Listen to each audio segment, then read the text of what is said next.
Fred Sanger method of DNA sequencing is based on mechanism of DNA replication. That is, the 5th prime carbon of an incoming deoxynucleotide, DNTP, is joined to the 3rd prime carbon at the end of the chain. Hydroxyl groups in each position form ester linkages with a central phosphate. In this way, the nucleotide chain elongates. The key to Sanger sequencing method is the peculiar chemistry of dideoxynucleotides, DDNTP. Like deoxynucleotide, a DDNTP is incorporated into a chain. However, the dideoxy-NTP lacks a 3rd prime hydroxyl group necessary to form the linkage with an incoming nucleotide.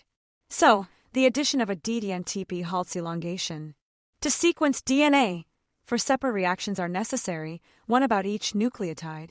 Each reaction contains template DNA, a short primer, DNA polymerase, and the 4 DNTPs, one radioactively labeled.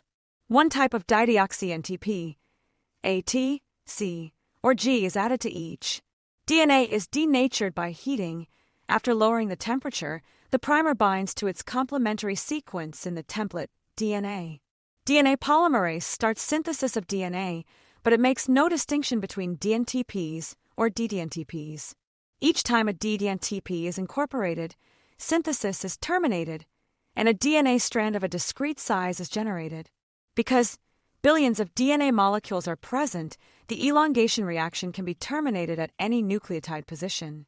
This results in collections of DNA strands of different lengths. Each reaction is then loaded into a separate lane of gel electrophoresis containing urea, which prevents the DNA strands from renaturing during electrophoresis. Shorter molecules will move further down. After electrophoresis, the gel is sandwiched against X-ray film. The radioactive nucleotide in the synthesized DNA makes a record of the position of DNA bands in the gel. The sequencing gel is then read from bottom to top. The sequence of bands in the various lanes gives the sequence of nucleotides in the template DNA.